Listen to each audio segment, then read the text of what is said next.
Oi pessoal, vamos para a nossa aula de Sociologia. Eu sou a professora Aline e o tema de hoje aqui na terceira série é Cidadania no Brasil.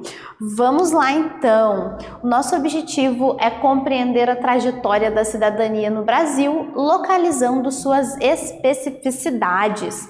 Então, em alguns outros momentos, nós já abordamos ao longo da terceira série os conceitos de cidadania e até a cidadania no Brasil, e agora a gente vai perceber, na perspectiva sociológica, algumas peculiaridades da cidadania no Brasil, onde estamos, porque a nossa cidadania talvez está um pouco mais devagar. Bom, vamos lá.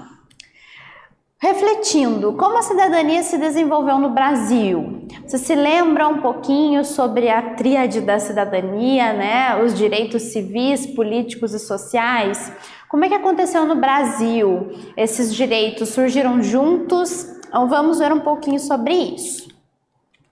Bom, o que é a definição de cidadania, né? É o exercício de direitos individuais ou coletivos, né? Os direitos que nós temos enquanto cidadãos e também no grupo. Se exerce na relação dos indivíduos e dos grupos e coletivos com o Estado. Então, na nossa relação com o Estado, nós temos alguns direitos e também alguns deveres, né? E que vai fazer com que nós tenhamos uma vida digna, né?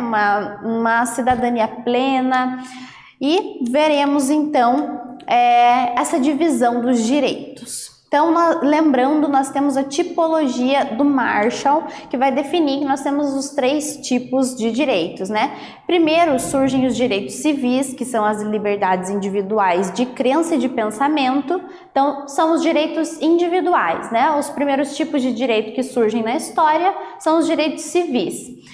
Os direitos de liberdade de expressão, por exemplo, direito de propriedade. Depois vão surgir os direitos políticos, os que dizem respeito à participação política e associação em partidos. Então, direito político, posso participar ativamente da política, eleger meus representantes ou me candidatar, por exemplo. E por fim, aparecem os direitos sociais, que tratam da coletividade, saúde, educação. Então, os direitos sociais vão aparecer só no século XX, são esses direitos mais amplos, né? E todos eles estão interligados. Então, os direitos civis surgem lá no século XVIII, mais tarde no século XIX os direitos políticos e, por fim, os direitos sociais lá no século XX. E o Marshall cria essa tipologia para pensar a Europa e especialmente a Inglaterra. No entanto, o processo político brasileiro é diferente do caso inglês. Consequentemente, os direitos e sua conquista no Brasil também passam por um processo distinto. Então, no Brasil, a gente não vai seguir essa sequência dos direitos, eles vão surgir de ordem totalmente aleatória, que é o que veremos agora com o historiador José Murilo de Carvalho.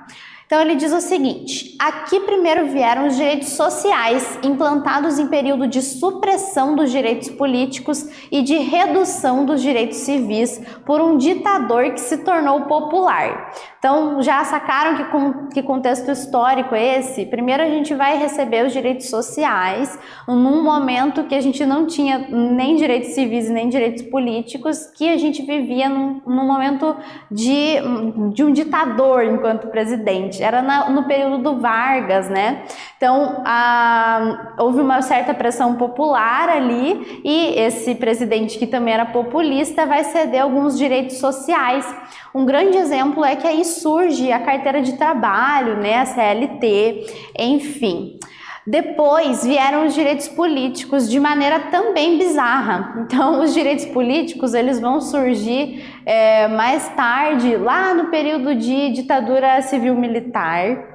E, finalmente, ainda hoje, muitos direitos civis, à base da sequência de Marshall, continuam inacessíveis à maioria da população.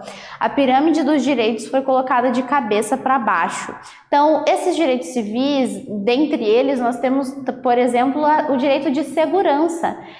A segurança individual e etc. E essa é uma coisa que nós não temos garantidas na cidadania brasileira.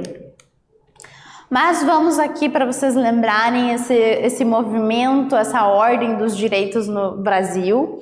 Então, primeiro, na era Vargas, vão surgir os direitos sociais, a CLT, o salário mínimo. Então, entendem que esses direitos sociais, os últimos que surgem lá na Europa, nós vamos ter como exemplo o direito de ter um salário mínimo, né? O direito de tirar férias, de trabalhar horas exatas ao longo do dia, da semana.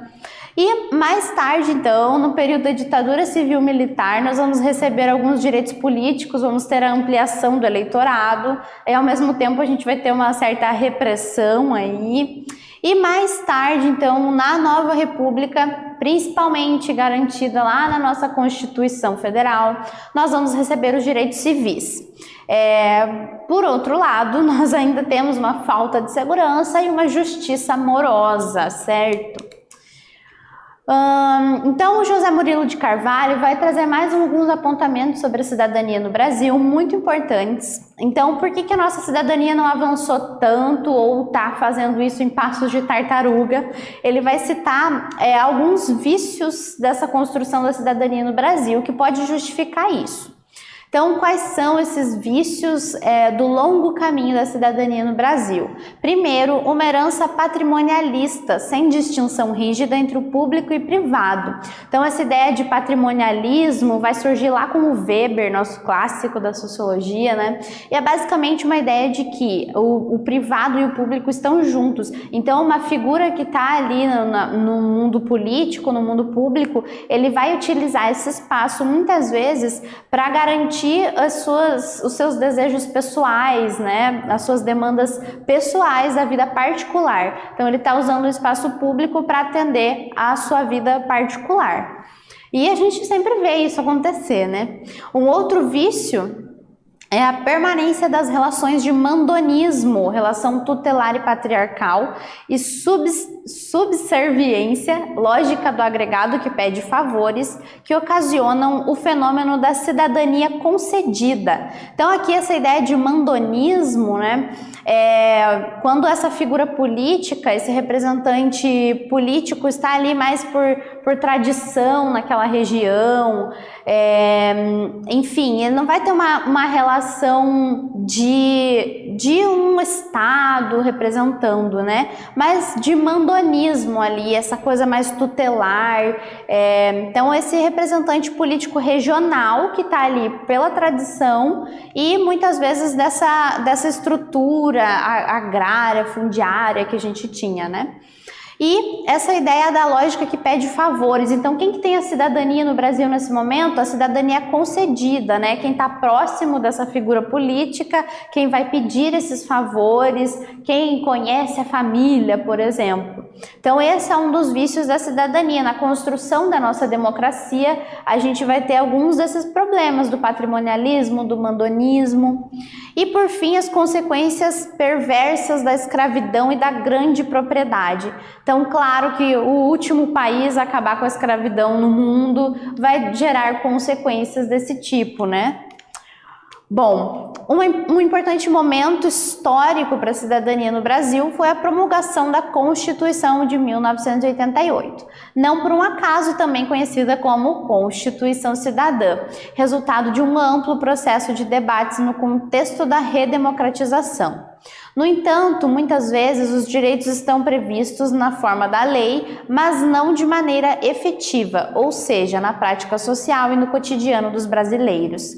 Então, a gente vai ter essa diferença entre cidadania real e cidadania formal, e no Brasil a gente tem, graças à Constituição, muitos direitos previstos na lei, direito de liberdade de expressão, de liberdade religiosa, enfim, vários direitos. E na prática, muitas vezes na cidadania real, eles não são concedidos ainda, não temos plenamente essa garantia. E já vamos de atividade então. O cidadão é um indivíduo que tem consciência de seus direitos e deveres e participa ativamente de todas as questões da sociedade. Tudo o que acontece no mundo acontece comigo. Essa é uma frase do sociólogo Herbert de Souza, mais conhecido como Betinho.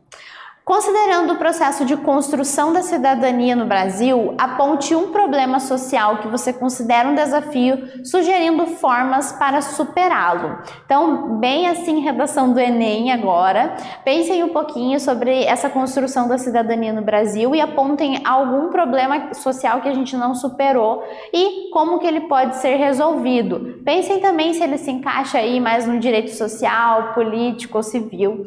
E daqui a pouquinho a gente volta.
E aí, pessoal, conseguiram pensar em algum problema? Qual a relação dele com a cidadania? Acredito que sim. A sua resposta deve considerar um problema social que prejudique o processo de consolidação da cidadania no Brasil. Pense nos direitos civis, políticos e sociais que deixam de ser cumpridos na prática, apontando as possíveis soluções a esses problemas. Bom, espero que as soluções que vocês acharam por aí se coloquem em prática. E seguimos. Então, além desses vícios da cidadania, nós temos um outro conceito que ajuda a entender esse processo devagar da cidadania no Brasil, que é a cidadania regulada, um conceito estudado pelo cientista político Vanderlei Guilherme dos Santos. A premissa é: para que se possa fazer o exercício dos direitos, é preciso que haja um meio do Estado reconhecer o indivíduo. Há um processo de regulação da cidadania que encontra seus limites. Então a gente vai para um conceito que foi descrito lá na década de 70 por esse cientista político, e nesse momento ele observa que o Estado vai fornecer alguns tipos de cidadania, né? Mas é uma cidadania regulada, uma cidadania que como que o Estado vai tentar reconhecer esse indivíduo, porque ele só vai dar o direito de cidadania para alguns indivíduos específicos. Nesse exemplo que a gente vai ver, aquele indivíduo que tem profissões específicas que o Estado considera profissões de cidadãos. É o que a gente vai ver agora. Por cidadania regulada, entendo o conceito de cidadania cujas raízes encontram-se não em um código de valores políticos, mas em um sistema de estratificação ocupacional. Em outras palavras, são cidadãos todos aqueles membros da comunidade que se encontram localizados em qualquer uma das ocupações reconhecidas e definidas em lei. Ou seja, algum trabalho com carteira assinada ali nesse momento era considerado um trabalho digno de um cidadão. Se a pessoa trabalhasse como autônomo ou se estivesse no momento de desemprego, não seria reconhecido como cidadão pelo Estado. E cidadania, a gente sabe que é um conceito que só vai ser eficaz se for de todos, né? Se todo o grupo, toda a coletividade, toda a nação tiver esse direito de cidadania. Então, vamos lembrar o nome dele que eu já esqueci, Vanderlei vai dizer o seguinte pra gente: aponta a contradição entre a noção de cidadania, exercício do direito, que deveria ser universal, mas encontra privilégios em algumas estratificações. Elas são variadas, apresentando viés social, profissional e etc. Exemplo da imagem são várias as profissões que possuem carteiras de identidade profissional, conferindo benefícios aos usuários. Então não é uma coisa que está tão em alta hoje mais, a carteira de identidade profissional, mas ela já fez muito efeito na vida dos cidadãos ou de quem não era principalmente reconhecido como cidadão. E na ideia do Vanderlei dos Santos, a gente vai ter essas profissões como tendo um certo privilégio. Então, se você é de uma estratificação social, de uma classe social mais alta e tem uma profissão mais reconhecida, você vai ter direito de cidadania. Vejamos um exemplo. A crítica da noção de cidadania regulada mostra que somente aqueles com uma profissão, ou melhor, com um trabalho social e legalmente reconhecido, podiam ter acesso aos direitos civis, políticos e sociais. E vejamos então um caso da história do nosso país. Até 1988 não existia o SUS. Então, como as pessoas tinham acesso à saúde, um direito social? Já pensaram sobre isso? O SUS vai surgir só lá em 88. Então, como é que as pessoas utilizavam? Existia algum tipo de saúde pública? Ou todo mundo dependia do particular? Bom, existia a saúde como direito. Para isso existia o Instituto Nacional de Assistência Médica da Previdência Social, que foi criado em 1974. Segundo pesquisas do site do Senado, somente 45% da população da sociedade brasileira era atendida. Só eram atendidos aqueles que tinham empregos com carteira assinada, sofrendo um desconto no salário. Então, a gente até tinha um tipo de saúde pública aqui com esse instituto, mas, e que era mantido pela União, né? Só que esse instituto só atendia quem tinha carteira assinada. Então, a gente já vai ignorar nesse momento todos os desempregados, todos os autônomos, enfim. E ainda, esse pessoal tinha um desconto no salário quando utilizava a saúde pública. Claro que existiam também em alguns municípios, né, outras formas dessa saúde atender, mas nunca foi uma questão tão ampla até surgir o SUS.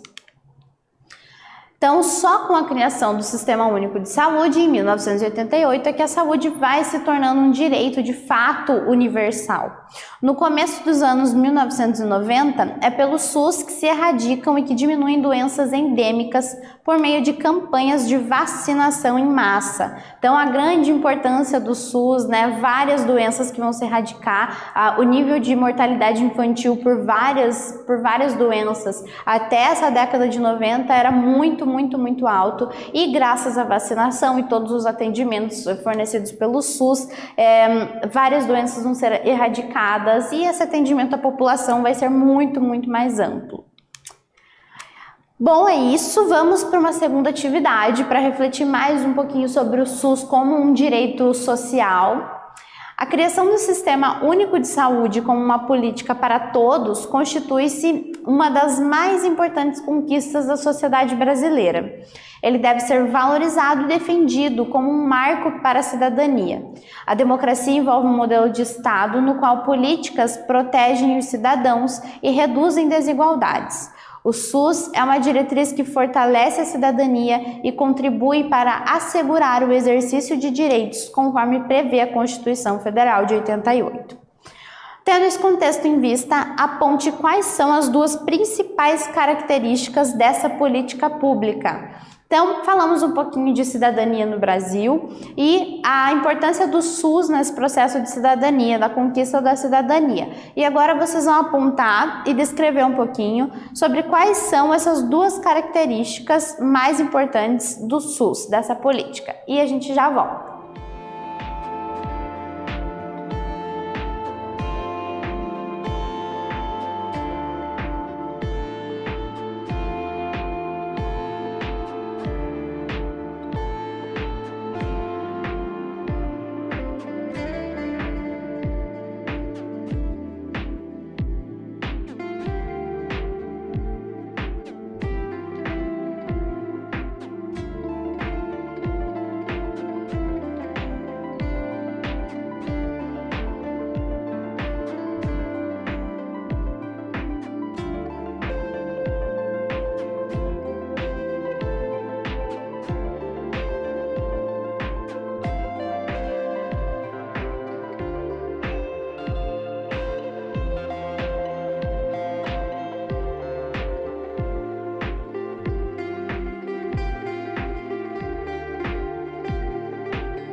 E aí, gente, quais são essas duas características que consolidam o SUS como uma política pública eficiente?